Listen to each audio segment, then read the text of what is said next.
राधे कृष्णा जी, कैसे हैं आप सब? आशा करती हूँ सब अच्छे होंगे, स्वस्थ होंगे, खुश होंगे। तो आज है 11 अक्टूबर और कार्तिक मास का आज तीसरे अध्याय का महात्म मैं आपको सुनाने जा रही हूँ। उससे पहले हम 11 बार ओम नमो भगवते वासुदेवाय का जाप करेंगे, तो आप भी मेरे साथ साथ कीजिए। ओम नमो भगवते वासुदेवाय। ओम नमो भगवते वासुदेवाय। ओम नमो भगवते वासुदेवाय। ओम नमो भगवते वासुदेवाय। ओम नमो भगवते वासुदेवाय।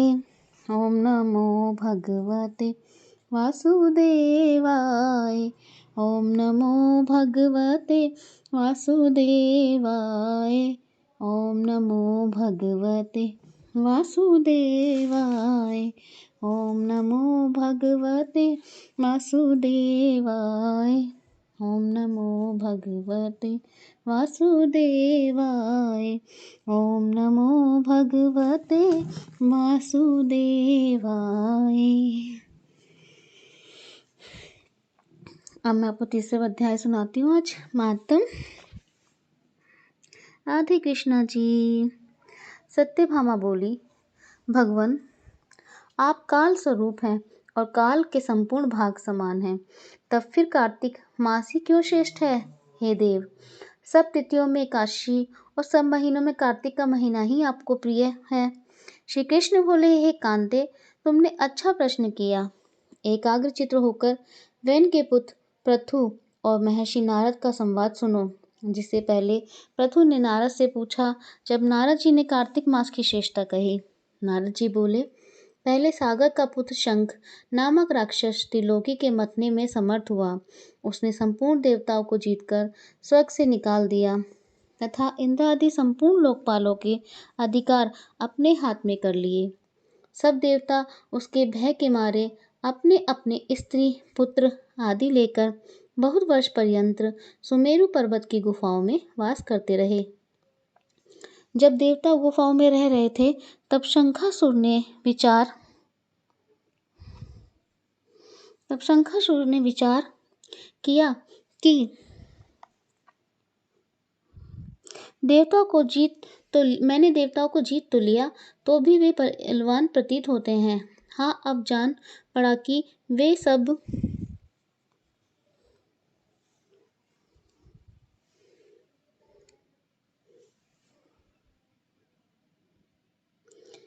सब वेद मंत्रों से युक्त हैं।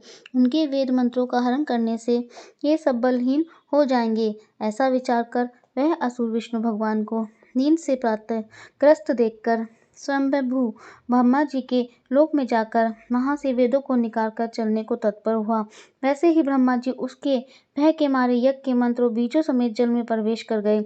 तब तो वह शंखासुर भी उन्हें ढूंढता हुआ समुद्र के भीतर विचरने लगा, परंतु उसे वैदिक स्थान पर कहीं भी प्राप्त न हुए। पीछे से ब्रह्मा जी सब देवताओं को संग लेकर और पूजन सामग्री इकट्ठी की वैकुंठ में विष्णु भगवान की शरण में गए। वहां उनके जगाने के निमित्त सब देवता गाने बजाने लगे और गंध धूप बार बार देने लगे। उनकी भक्ति से संतुष्ट होकर भगवान ने नेत्र खोले। तब सब देवताओं ने विष्णु भगवान के दर्शन किए। षोडशोपचार पूजा करके दंडवत पृथ्वी पर गिर पड़े। तब तो माधव भगवान उनसे कहने लगे, हे देवगण, मैं तुम्हारे भजन कीर्तन आदि कार्यों से प्रसन्न हुआ। आप लोगों की मनोकामना मैं पूर्ण करूंगा। अश्विनी शुक्ल पक्ष की एकादशी से देव उठनी एकादशी तक पहर भर रात्रि में रहे, तब से जो मनुष्य तुम्हारी तरह भजन और कीर्तन करेंगे, वे मुझे प्रसन्न कर मुझे प्राप्त होंगे। शंखासुर जिन वेदों को हर लाया है, वे सब जल में स्थित हैं। उन्हें मैं शंखासुर को मार कर लाऊंगा। अब से बीज मंत्र सहित सब वेद प्रतिवर्ष कार्तिक के महीने में सदा जल में निवास करेंगे। मत्स्य रूप धारण कर मैं जल में जाता हूँ। तुम संपूर्ण मुनियों को लेकर संगाओ इस लोक में जो अच्छे मनुष्य प्रातःकाल स्नान करते हैं वे निश्चित अक्षत स्नान के फल को प्राप्त होते हैं। जो कार्तिक में सदा व्रत करते हैं उनको हे इंद्र तुम मेरे लोक में पहुंचा दिया करो। हे यम तुम सदा उनकी विघ्नों से रक्षा करते रहो। और हे वरुण तुम उनको पुत्र पौत्र आदि देते रहो। हे कुबेर तुम उनकी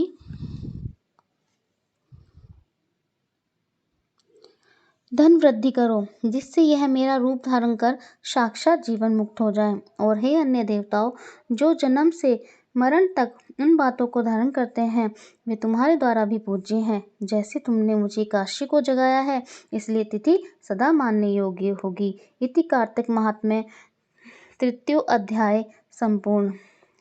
जय श्री कृष्णा। तो चौथे अध्याय के साथ मैं कल फिर मिलती हूँ आपसे। तब तक के लिए बने रहिए मेरे चैनल के साथ और please like share and subscribe करना मत भूलिए। राधे कृष्णा जी।